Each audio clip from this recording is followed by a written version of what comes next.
G'day ladies and gents, Cubic Media here with an insane project from the new 1.21 update. In this video we have insane builds, wireless redstone, binary computing, lazy link pigs, orbital strike cannons, and spaghetti redstone so dense it can only be explained through hand gestures. Let's start with some context. 1.21 added the trial chambers, a cooperative PvE dungeon where the player fights unique mobs in exchange for unique items dispensed by spawners and vault blocks, such as the heavy core. Hang on, wasn't there a game published earlier this year with a thrilling co-op PvE experience? Prove to yourself that you have the strength and the courage to be free. Join the Helldivers. Become part of an elite peacekeeping force! Yep, that's the one. But how on earth do we turn into with nothing but redstone? Well, it all starts with the pig cannon. But why use pigs? Well, trial chambers are scattered all over your Minecraft world, and the best loot comes from the trial vaults, which can only be accessed once per player. So in order to get more loot, you have to find new trial chambers. And that results in a lot of transportation of the player, which can be automated using a cannon. With the new changes to ender pearls in 1.21.2 allowing them to load chunks, you might think a pearl cannon is the ideal solution. However, as we have established numerous times on this channel, ender pearls are projectiles, and projectiles and precise long-range cannons really suck. But there turns out to be a much cooler and elegant method to make a player transport cannon. Notice how if I try to push my hitbox into the hitbox of another entity, I get propelled away from that entity. This is known as the soft collision method, which makes it so that entities that experience soft collisions tend to propel each other apart, creating this pushing effect. This is contrary to hard collisions experienced by boats and minecarts, or the no collisions at all experienced by TNT. There are a lot of nuances to the entity collision interaction. However, all we really care about is the soft collisions where entities propel each other away. Because it turns out when you scale up the amount of entities involved in the interaction, you also scale up the applied momentum. And this method of propulsion will work on any entity that experiences soft collisions. However, we do encounter a problem with this method if we want to go to insane distances. Because if we can only increase the distance traveled by increasing the amount of entities, it's going to very quickly become prohibitive to add more and more entities as it lags your game more. TNT cannons encounter a similar problem, whereas increasing the propulsion of a single explosion interaction demands prohibitively more TNT with more range. This is why in the orbital strike cannon we solve this problem by freezing the payload in lazy chunks where it gets held in stasis as we charge up the momentum with multiple explosion interactions spread out over time. This enables us to charge the payload with insane momentum to travel enormous distances with precision. And it just so happens that lazy acceleration can also be applied to soft collisions between entities. So here we have a pig that is inside of the lazy chunks.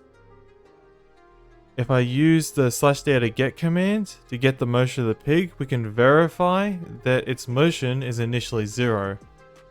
If I go ahead and summon some iron golems in the adjacent entity processing chunk, like so, you can see the golems are actually being animated and processed, while the pig remains frozen in stasis.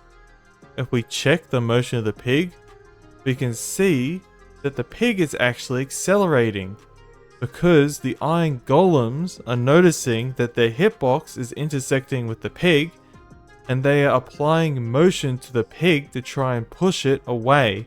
But because the pig is frozen in lazy chunks and isn't being processed, its motion is not being processed, and thus the pig doesn't move and simply accelerates while remaining stationary. If I then go ahead and re-enable my player's chunk loading interaction so that the pig gets updated to entity processing, its motion is suddenly being processed and the pig flies off into the distance. So that's great. In theory, we can now launch pigs at distant trial chambers and I guess hope that the pig completes the trial chamber. Obviously, we want the player to be riding on the pig. However, this presents a slight problem. The player has a massive area around them that is constantly entity processing. Using Sensei's chunk debug tool, we can see the area being loaded by our player, as well as the remote area being chunk loaded by portals, where our pig is being held in stasis. We can verify that our pig has motion. However, if I even try to go over to the pig to mount it, the pig is long gone before I get anywhere near it. So the dilemma is that the pig cannot be anywhere near the player if it is to remain lazy loaded. However, the player has to be near the pig in order to interact with it and mount it. You might think this makes the pig cannon a non-starter. However, it turns out to be an elegant solution to this. Lazy linking is a method discovered by Rhythm over 2 years ago that allows an entity to behave as if it is lazy loaded within entity processing chunks. It starts with an entity in a minecart. This puts the passenger into a subset of the minecart's entity data. If we disable entity interpolation, we can observe that the minecart teleports the entity to its position each tick, causing the position of the entity to lag behind the minecart by a single tick. So what if the minecart is no longer entity processing? Well, that's where things get interesting. It turns out if you move a minecart and its passenger into lazy chunks, then separate the passenger from the minecart using pistons, the passenger will continue to behave as if it is in lazy chunks even when moved back into entity processing chunks. This pig is lazy linked to the minecart, and anything you can do with a lazy loaded pig, you can also do with a lazy linked one, like lazy acceleration. If we use the data get command, we can verify that the motion of the pig starts at 0.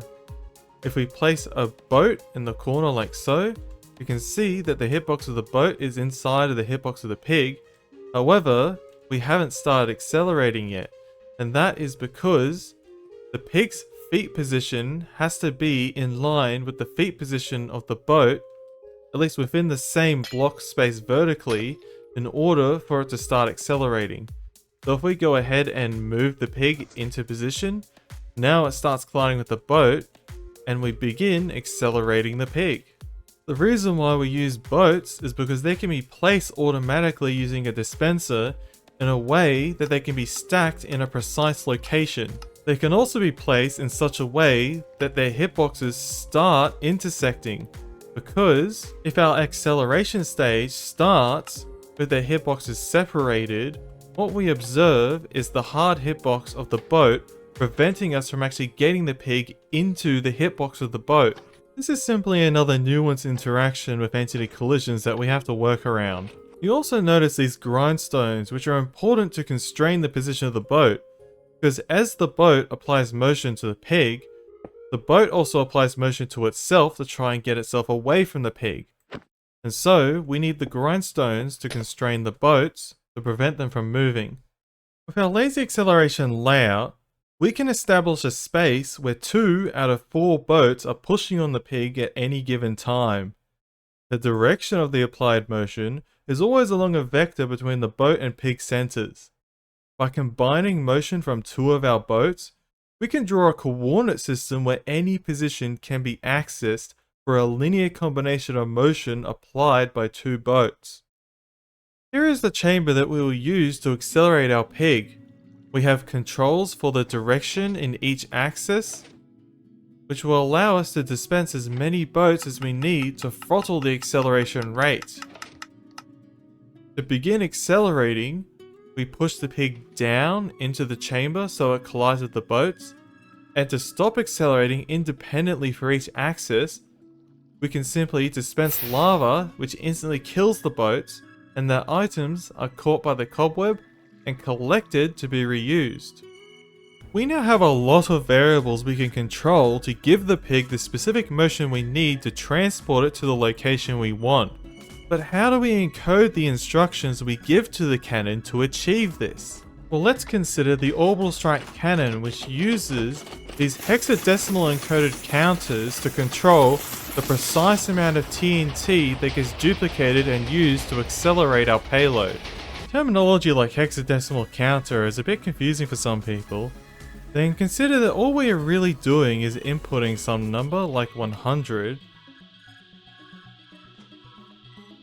and then subtracting 1 from that number until we are left with 0. This process of counting is how we communicate to the orbital strike cannon how many iterations of TNT to accelerate our payload we need in order to get the desired acceleration. I guess we could slap on one of these decimal counters that instructs the cannon to dispense the lava when the count reaches 0. However, our decision for what encoding method we should use should be informed by the constraints we want for the cannon. For example, decimal counters are nice if you want to manually input the settings because all of the numbers are nicely formatted by multiples of 10. However, the positions of trial chambers are fixed and never change. Therefore, there is no need to input the settings manually for each trial chamber. What if we form a catalogue of some of the best trial chambers within our Minecraft world and rank them in terms of the ominous vaults to maximize the best quality loot we can extract? We can then encode the positions of these trial chambers along with additional info such as dispensing the amount of keys to each player, then load all of these settings into the cannon fully autonomously. Another constraint is space, because I have some ambitious plans for how I want to decorate the design. This is a 3D model of the Helldivers super destroyer that I pulled from somewhere on the internet. However, I'm not a very skilled builder and I don't particularly have the skills or experience needed to decorate this properly. Fortunately on WaveTech, we can always resort to outsourcing, or I guess insourcing in this case, because all I needed to do was share a schematic and a design brief. Then one of our talented builders came along, Squizzy, how the heck do I even pronounce that name? Anyway, this guy came back to me 3 days later with an absolutely insanely detailed design. Just take a look at this. Oh my god, that looks freaking amazing. It is absolutely genius to use the new bamboo wood variants to make the yellow decals. Just look at how the chevrons are made. Ultimately, my goal is to fit all of the pig cannon systems inside the body of the super destroyer, which means we need to be super conservative with the space that we occupy. Because of all of these constraints, I'm going to be using binary encoding along with one of Minecraft's coolest technologies, wireless redstone. Binary is great because it's compact and incredibly simple to use. Just take a look at these binary counters. They are easily expandable, and they can decrement on an interval of 4 game ticks, which is 33% faster than the decimal encoded counter at 6 game ticks per decrement. The reason why the interval is important is because the boats are pushing on the pig every single game tick, and if we want to stop adding momentum, then we need to find a time to kill the boats. If the smallest interval we can count is 4 game ticks, then that is 4 times the motion our boats apply each tick, so we are limited to the precision of our timers. Looking at the data for the motion applied to our pig, each boat applies roughly 0.05 blocks per tick each tick. I say roughly because the pig isn't perfectly centered in the chamber, and the closer the pig is to a boat, the more motion it receives from that particular boat. So our pig actually receives more motion from boats in this corner than it would in the other corners that is slightly further away from. But this 0.05 blocks per tick squared is incredibly slow acceleration rate, which means ideally we'll want to use more boats to increase the acceleration speed. In total, we store 156 boats per axis, which means if we were to dispense all of the boats for a single axis, we'll achieve an acceleration rate of roughly 7.8 blocks per tick squared. But multiply this by the 4 game tick precision of our timers, We determined the precision for the max amount of boats dispensed to be 31.2 blocks per tick count. Which means if we only use the max amount of boats for the fastest acceleration possible, our targeting precision is going to be absolutely horrible as we can only deliver the pig at increments of about 32 blocks. Therefore, ideally we start with something like 1, 2, 3, 4, 5 boats, which gives us a precision of about 1 block per tick count. Then after the precise positioning is done, we go all the way up to 156 boats to cover the vast majority of the distance quickly. Let's begin building our pig cannon model. Here is a map of the Wavetech server. By default, the spawn point is the origin of the world. However, our pig cannon is going to be built in this mesa biome over here, so we'll make that the origin of our model. The maximum range of the cannon covers an area of roughly 57.5 kilometers. If we exclude the areas already generated prior to 1.21, our cannon can reach over 10,000 trial chamber locations. That is way more trial chamber locations than we can possibly encode for. To help narrow down the sample set, Belazar uses GigaChad coding skills to build a tool which can be used to scan trial chamber locations and rank them in terms of the amount of ominous vaults, allowing us to select a subset of exactly 126 locations to maximize our high quality loot. With 126 locations, we can begin the conversion from coordinate space to the setting space of our cannon. Note that in Minecraft, north is the negative Z direction, which means maps in Minecraft depict the negative Z as up on the page. We know the motion applied by each individual boat per game tick. We then multiply this motion by 0.9 to account for the powdered snow slowdown, which we'll use to make the pig stop directly at the target. The 4 game tick precision of our timers means we multiply this result by 4 to obtain the most precise motion we can apply from a single boat in each axis. Our motion vectors divide the plane into 4 domains. In each domain, we must find the coefficients A, B, C, and D, which transform the motion vectors into the basis vectors 1, 0, and 0, 1. Where blue is in the same basis as magenta, and orange is in the same basis as yellow. The result is a matrix for each domain which will transform the coordinate space of our Minecraft world into the setting space of our cannon. Applying these matrices to our motion vectors, we can observe that they literally move over to the basis vectors 1, 0 and 0, 1 in our coordinate system. Now we can start to encode our trial chamber locations. Our motion vectors form the basis of our coordinate system, and we track the domains through the transformation. This gives us raw data for the location of each trial chamber in the setting space of our cannon. To demonstrate the encoding process, let's pick a location and work through the values of G and B. By the way, the variables G and B are literally our 2 counters. G for green, which counts in the blue magenta direction, and B is for this darker blue, which counts in the yellow orange direction. As such, G and B form the basis of our pig cannon, where the domain of each child chamber determines the direction in each axis. Our timers use a 10-bit binary sequence, allowing them to store up to 1023 counts, which the timer transitions through on a 4 game tick interval. We take the setting for G, divide by 156, and take the whole number part as the heavy count. This uses the entire 10-bit sequence for maximum range. We then take the remainder of 0.79 and use this to obtain the fine adjustment count.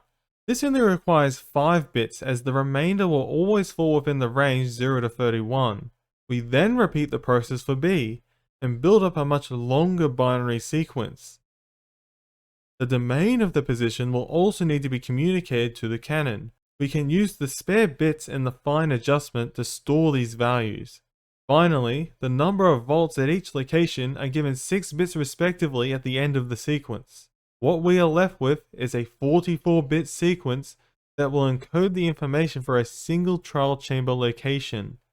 If we combine the sequences for all 126 locations and create a bitmap, we can convert the bitmap into a schematic, load the schematic into Minecraft, and bish bash bosh, we have binary encoding in Minecraft. To convert the bitmap into functional redstone, we want to separate it into 9 block segments, replace the white wall with observers, color code our bytes, and connect everything together with rails and observers such that an index signal injected into the side of an address gives a readout of the 44-bit sequence in 10-bit bytes separated in constant time.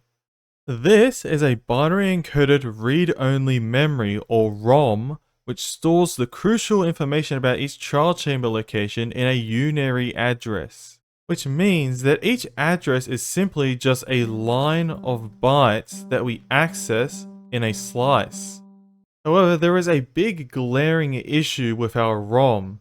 It is clearly not going to fit inside of the decoration of the Super Destroyer. And somehow we need to route all of these binary outputs to the binary inputs of our counters. For this, we will indulge in the exciting mechanics of binary encoding with wireless redstone. In the video The Wonderful World of Wireless Redstone, I give a detailed overview of the fundamental mechanics. However, I will admit, explaining such nuanced ideas using only experiments you can observe in-game left a lot of people with a limited understanding of how wireless redstone actually works. And now that I can code in Python as cleanly and professionally as the God King 3Blue1 Brown, let's go ahead and dive into a more rigorous interpretation of the mechanic.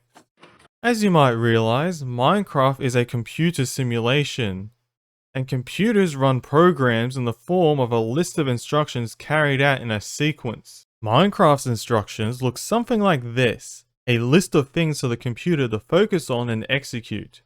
Each entry in this list represents stuff happening in your Minecraft world. For example, block events occur from anything involving pistons.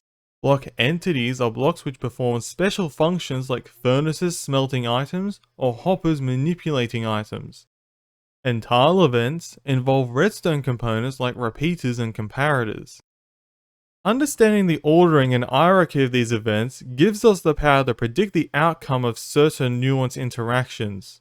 Like for example, if you have an item above a hopper with some motion.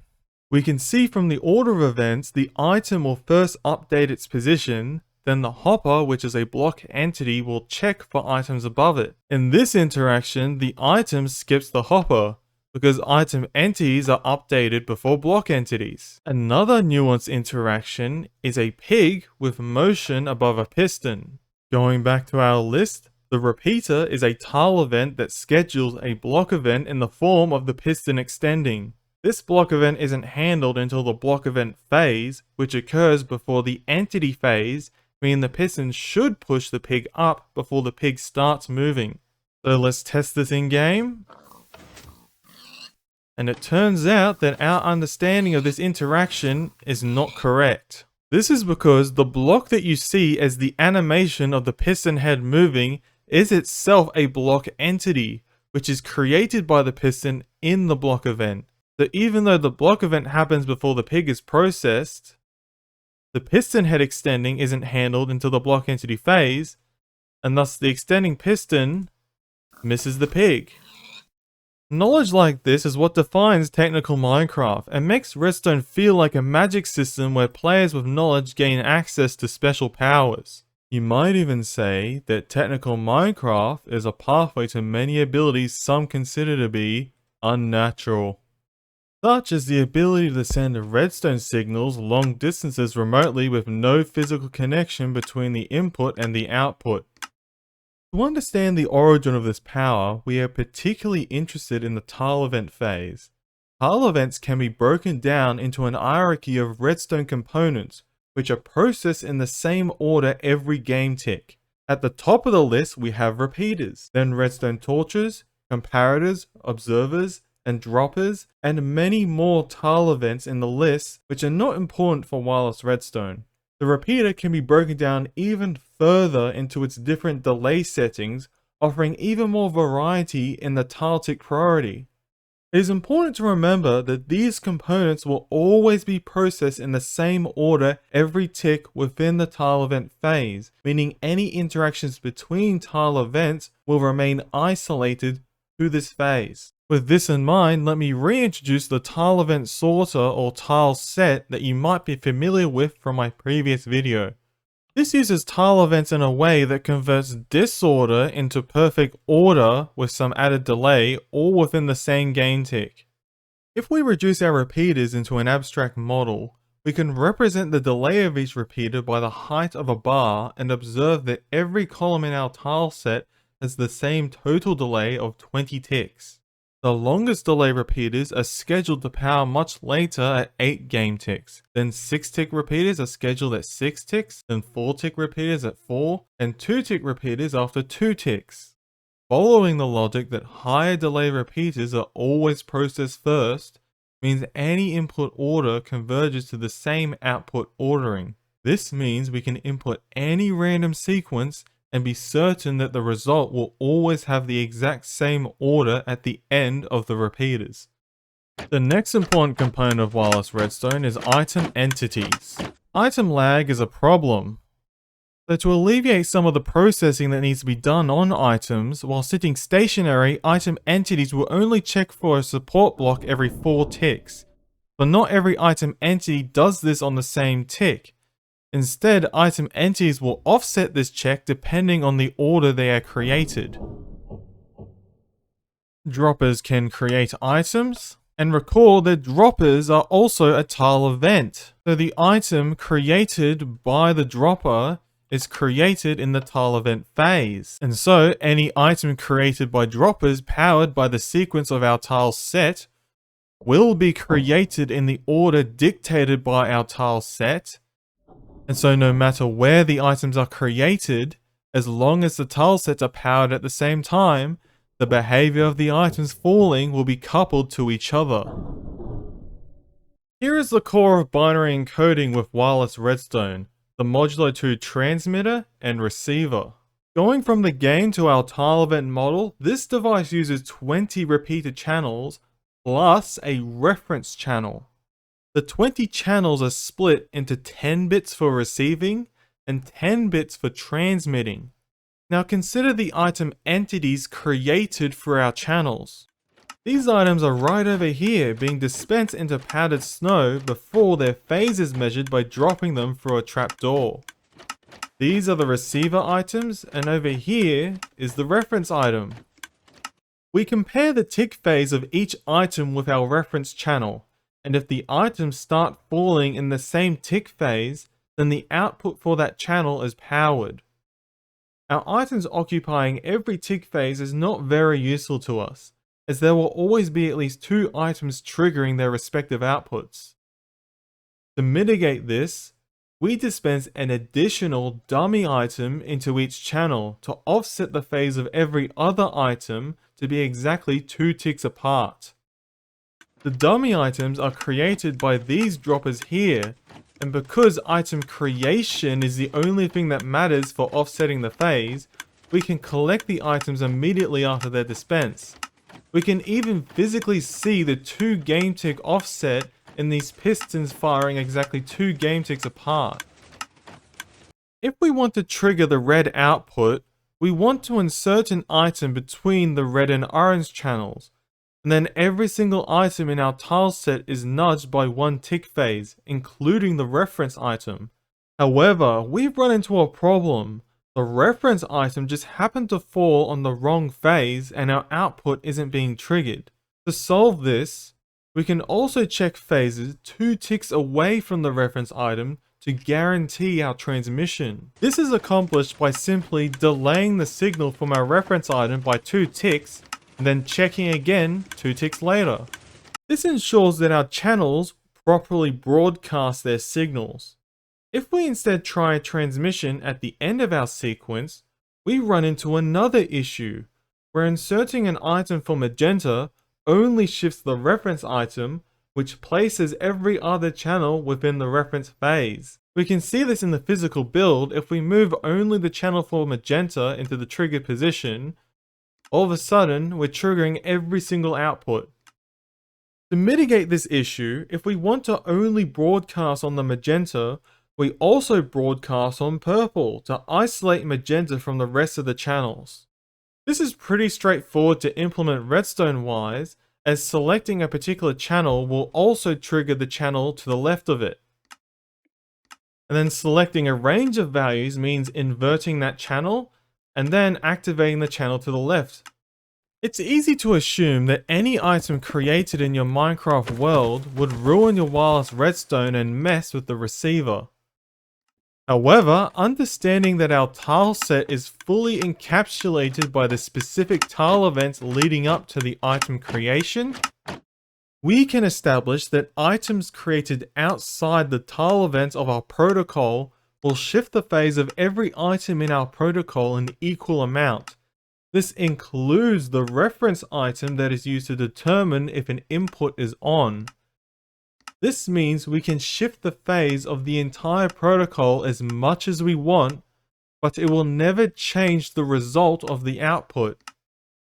The only way we can influence the relative phases of items within the tile set is by using the exact same redstone components as the tile set, which means simply using the transmitter. The best part about using wireless redstone for our binary encoding is that the vast array of binary outputs from our ROM can all be routed to a compact RAM or random access memory without needing any physical connection between them. However, this method has one caveat. Wireless communication means a remote receiver has no way of knowing when a signal is sent, so it has to run constantly all the time, including during single event upsets such as closing your Minecraft world or unloading the area. In the event of these upsets, it is possible for the receiver to output random sequences, which can trigger faulty responses from your redstone. I'm also developing a different protocol involving serial binary encoding that is much more robust against this problem, but that will have to wait for a future video. For now, the solution to this problem is to keep the receiver inside the Super Destroyer idle unless it specifically requests location settings from the ROM. That way, erroneous signals being sent by the ROM will simply not go anywhere or mess with anything. With all that established, the spaghetti redstone commenceth. The first step of the process is an interface so that the player can tell the machine what they want to do and where they want to go. To display the result, I'm using this decimal rotary display by Paradox and Squibble. We start by inputting the amount of players from 1 to 8. And the rotary display will cycle around to display the corresponding number. We also have up to 126 trial chamber locations to pull from our ROM. The decimal values from the display are converted into binary code decimal using this machine, which is simply just a middleman between a full binary representation and a full decimal representation of the digits. The binary code decimal is then transmitted to the receiver for the ROM, which is decoded into the location settings for the pig cannon. Meanwhile, the receiver and the Super Destroyer will listen for the ROM's responses and write the cannon settings to a smaller random access memory for easy access inside the Super Destroyer. Pigs are dispatched for the selected player count and lazy linked to their respective minecarts. When the pigs arrive at the cannon, the whole logic sequence begins, which sequentially calls settings from the onboard memory and loads them into the counters while the boats are dispensed for our acceleration axes. When the acceleration is done, the pigs are sent over to where the players are waiting. And we do a whole bunch of anti-alignment trickery to get saddles onto the pigs and arrange the pigs in a perfect circle.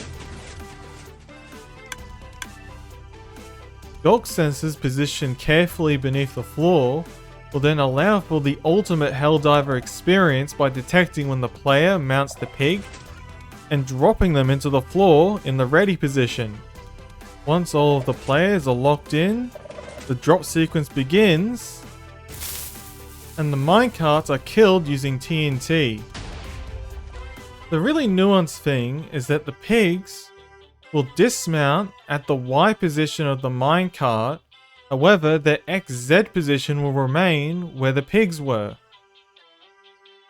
This means by placing the minecarts above the Super Destroyer, we can ensure that our pigs dismount above and clear of the Super Destroyer and inside of powdered snow for the momentum arresting at the destination. And just to top everything off and provide the ultimate gameplay experience, we have custom music discs. You have no idea how difficult it was to get all of this to function.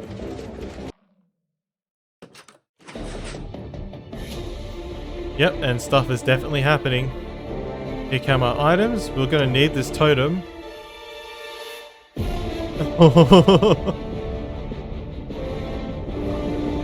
Yep, that is very satisfying. So we've arrived at the destination, but you might notice an issue. We have a trial chamber right here, but we are up here. The trial chamber is underground. However, our pigs can only deliver us to the surface. This might be good enough for most players, however, I think we can do better than that. Let me introduce you to the breach cannon. This bad boy is based upon the cannon that we made in Operation Hellstorm and is pre-programmed with every single trial chamber location. It will then deliver an explosive stab charge that digs a hole all the way into the trial chamber. Setting this up was actually pretty damn complicated. I had to manually go to every single trial chamber location and fine-tune the coordinates of the stab charge so that it could reliably breach through the ground. Because anywhere with fluids or bodies of water would not be possible to breach through. Unlike the pig cannon, the breach cannon only needs to fire at each location once. Because once you have the hole into the trial chamber, you can get into it as many times as you want. This means the breach cannon's location settings only need to be accessed once. And it doesn't matter what order, because we can simply fire the stab charge at every location so that it's ready and waiting for the pig cannon to arrive. So instead of using a big observer rail-based ROM with addressable access, the breach cannon will use an inventory-based ROM with music discs. This is pretty handy because a few music discs can represent a massive amount of information. For example, I'm using these 8 music discs which can output numbers from 1 to 8. The breach cannon has a byte size of 17 bits per axis. And so with the music disc providing a binary representation from 0 to 7 in 3 bits per slot, all 126 trial chamber locations can fit within 60 shulkers spread between 6 different inputs. All we need to do is load up the discs in the correct sequence and let the cannon fire through them one by one. However, there is a slight problem that on WaveTech we don't exactly have all of the music discs that we need. And so to actually make the encodings for the breach cannon, we're going to need to first make a music disc farm. For this, I'm going to be repurposing the mini EOL that you guys might remember from my video, the insane engineering of Minecraft's most powerful mob farm. I'm going to be replacing the armor stand looting with TNT looting using an arrow from a skeleton. This arrow that is taken from a skeleton means that TNT ignited by the arrow will be attributed to that skeleton, and so all the creepers that die will drop music discs. The music discs will be sorted out as unstackable items, and then organized based upon the signal strength that they output from a jukebox. This is about as far as we can take this project in creative mode. We have our source of music discs for the breach cannon. The breach cannon has been trimmed down to its bare necessities so that it's easier to build. And the Super Destroyer has been flown into position and tested extensively for the full trialdiver experience. What we have now is a bunch of schematics for designs but no actual builds. So it's about time we changed that. Let's gather the materials and get into our build time lapse.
Well, that was surprising. Me and a few other Wavetech members managed to finish all of the builds in just 16 hours over 3 days. This thing is an absolute beast. After running for 3 hours, we already have hundreds of shulkers of music discs. After sifting through all of the disc items and creating the encoder boxes, it's now time to transport the disc encodings to the cannon, which turns out to be a lot more precarious than you might think. Once these boxes are in my inventory, I have no way of telling which is which. I've used this schematic to create the boxes, and to keep track, I literally have to go off memory alone. I've even stuck a pork chop in my inventory to separate the two slots and stop them from mixing. Careful, careful. If I screw up the order of even a single shulker box, then a bunch of stab charges will go flying to random parts of the server, which would probably be very bad. Before starting the cannon for real, one more sanity check to ensure the acceleration stage is functioning properly with /log explosions. Here comes the TNT. And it didn't explode. Alright, all the TNT is accounted for. Time for the really scary part of trusting the cannon to function fully autonomously without my supervision. Time to unlock the encoders. The first setting should be loaded and ready to go. There we go, the first row of music discs is ready. And I have to make sure that I go down and... Yep, the cannon's primed. All I can do now is leave the area and hope that everything works out fine. Alright, yep. TNT is definitely happening. Now while that's going on, we've also got the matter of the pigs to attend to. Now I'm really hoping that when the minecart goes onto this rail, it turns to the left. Come on. Yes, that's what I need. Alright, so hopefully I can get these guys into the pig chamber so we can get started with the automated breeding. Come on. Who wants to get into the minecart? Who's the first contender? There we go. Out of the way. And... you're in. And that's the last pig. In you go. The starting pigs are in the storage. And our pig breeder is in position. Now we can simply hit the go button and let the pig breeder do its thing.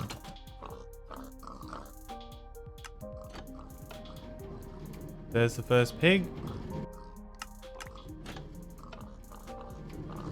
Second pig.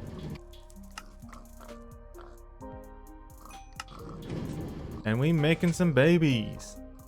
A couple hours later and a bunch of friends have showed up for the first group test of the pig cannon. You all ready? Yeah. Aye, aye, Captain. Alright, let's head over to the Super Destroyer. Make sure to grab an ender pearl on the way in. Speedrun. Oh god, who's got fast right click on? Me. Oh no, I'm freezing. All the lazy people using ender pearls to fast travel through the portal. We're not lazy, we're speedrunners. Speedrunners. And I got sent back. Awesome. Okay, let's just go to 25. 25 is gonna be fine, right? Yeah, I think so. 25. Alright, let's initiate trial dive. Why is it... It's playing both of the discs again?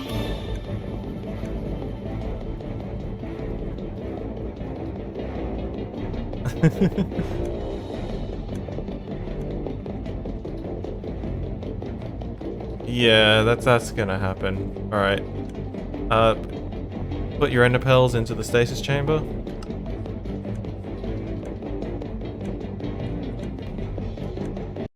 Zero X, is this a cock and ball armor trim I'm seeing?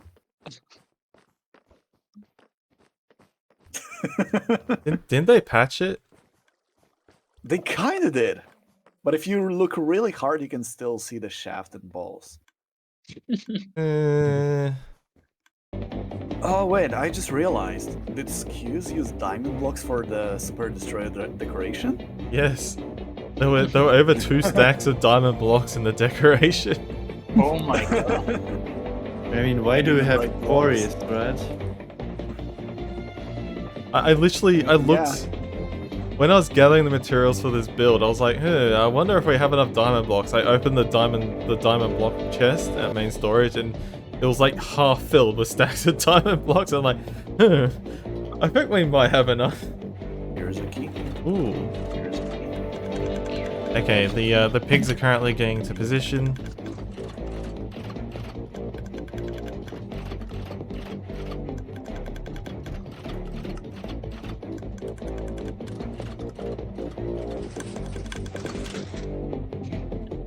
I was kind of close to getting pulled by it. I considered putting guard railings around it, but like that would kind of ruin the aesthetic. Alright, I'm gonna go to the nether and grab the materials for the transmitter. Hey, the pigs are here. Alright, I have... Yep, all the materials for the transmitter. Cool. All we need to do is just mount a pig. Let's go.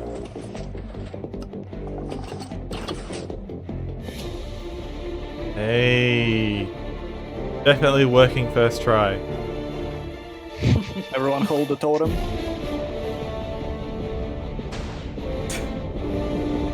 Oh, did you hear the explosion? I just love how you get instantly teleported like so Oh god, mobs are already spawning. Oh, whoa, I don't have an elytra. Shit. Oh, skill issue. Oh god, we've done a hot drop, guys.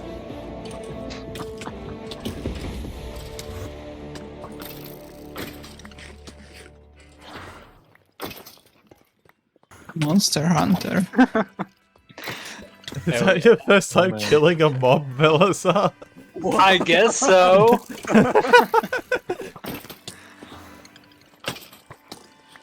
You're here on the Wavetech server where the difficulty is constantly set to peaceful. Dude, with so many people, this room is so boring because the spawner timer is so long. Like, it literally takes like 4 seconds between spawn attempts.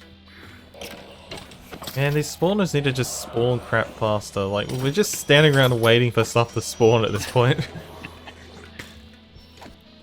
Cubic? Yes. Time to play Minecraft Lootbox Edition.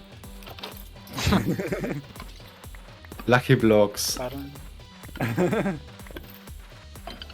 Wow. Right. I only got diamonds. How crap. Oh, who wants some lingering potions of poison? Want some wind charges? Oh, you can flip the. Who wants a trap netherite doors. sword up their ass? Jesus, kill it. You have a potion of strength. Okay, if we can expand this platform, everyone can get on it, so... Did you really have to... Minecraft Wind Charge Edition. Oh, Sorry, sorry.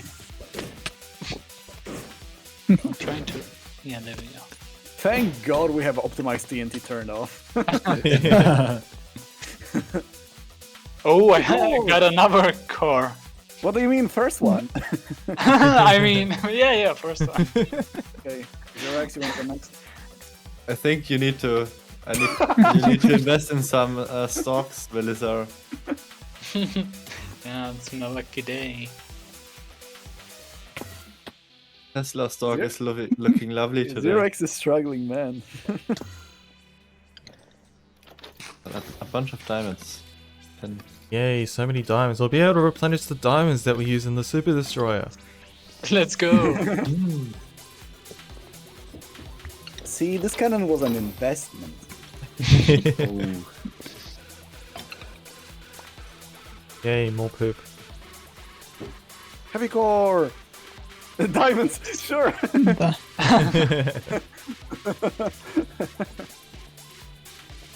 Beyond Wavetech, we don't mine for diamonds. We have machines that do that for us. There we go. Oh, bog. No, sorry, cave spiders. Oh no, this is poison. Oh god. Oh, I've never dealt with this many cave spiders before. Oh man. There's like 2 spawners for them.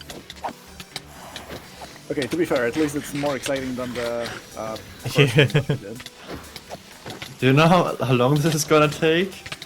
With 6 people? Oh, by the way, I got a potion of bad omen. Oh, good. Also back here, Big room. and then there is one up there somewhere. Oh, Actually, that's not. oh, breezes. This is fun. Oh, breezes with 6 people. Oh, that's gonna be a mess.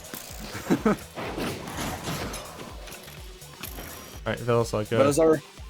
Yeah, ominusify all of them. Where Go, are go and lick all the spawners. And... Key to your heart. Yeah!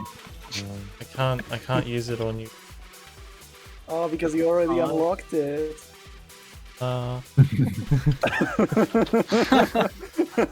Somebody's gonna make a JKM and cubic meter fan fiction. No. I'll be waiting for it. Please don't. Velasar, head into the room. Okay. Go into the room with your manly aura. Yes. Boom.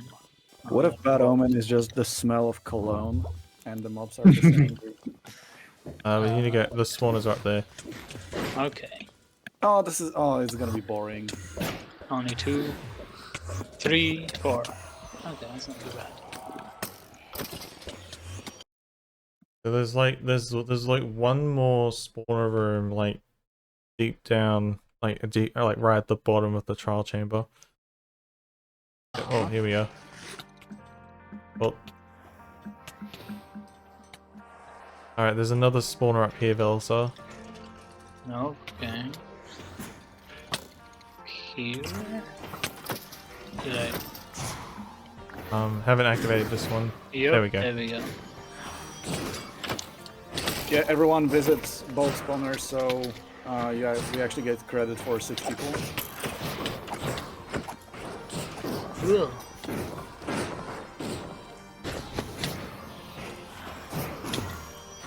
Oh wow. Did breezes like spawn mid-air? No, I think they just look like it.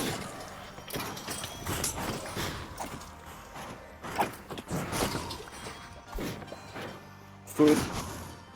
Oh my god. Man. Was that the skeleton spawner? That was the skeleton, yeah. Why is it so fast? Beady boys. Oh, there's an endermite. Look out.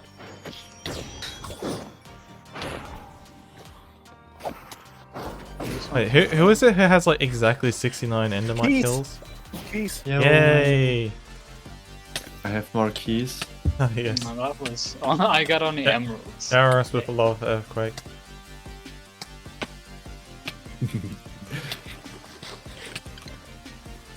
Earthquake, I swear if you're gonna get another heavy core. Let's see. Okay. Bro. Kill issue. Oh, it's daytime. Okay. Who wants to call in an extract? I feel like you're the only person who actually knows how to do it. So Oh, but maybe it'll you. be funny to watch somebody try and figure it out. Yeah, Right. I'm in the business of getting embarrassed, so. Right. Magic circuit. Yes. Magic circuit. And I'm gonna use The cock. diamonds for the dummy items, because why not? Rich. What if Alright. we use dispensers and wind chargers? You guys are ready? Yep. I'm gonna pick them up. Nice. Though it does take a while. Didn't work. Hmm. Hmm. Hmm. The chunk loaders turn off? Oh wait, I didn't do it properly. No, I forgot the sequence. Okay. This is like equivalent to when you screw up the sequence, or the up down, stratagem sequence. Right. 3, 2, 1.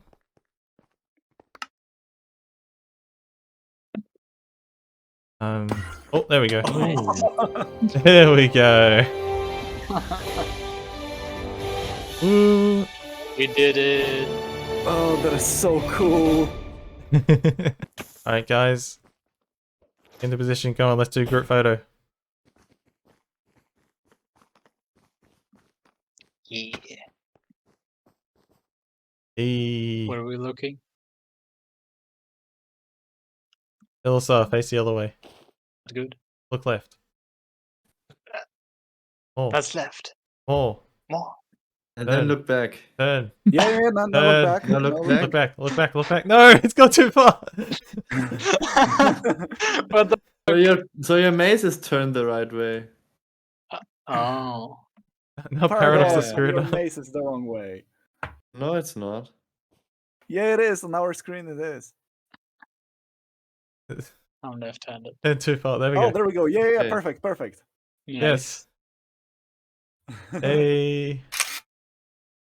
I would call that a successful test. Everything worked flawlessly. A huge thanks to everyone on WaveTech who helped with the building, testing, and a special thanks to Pingu for that thumbnail. Like, god damn, that looks sick. The Trial Diver's Super Destroyer will prove a useful asset for farming trial chambers going forward, and could even serve as a useful transportation system in general. If you're wanting to build this yourself, well, that's where things get kinda complicated. The location settings for the pig cannon and the breach cannon will depend entirely on your Minecraft world and the locations where trial chambers generate. There was a lot of groundwork needed to get the locations and convert them into structures we could build. The whole process is pretty complicated, and so I will probably need to make an entire video where I overhaul the process and go through it step by step in a tutorial. But in the meantime, we have WaveTech's Secret Santa event to prepare for, as well as the Redstone Awards in literally a day or two. If you enjoyed this video, be sure to leave a like and subscribe to be notified of future content, as there are still a lot of videos on my bucket list for the new year. Thank you all very much for watching, and I will see you next time.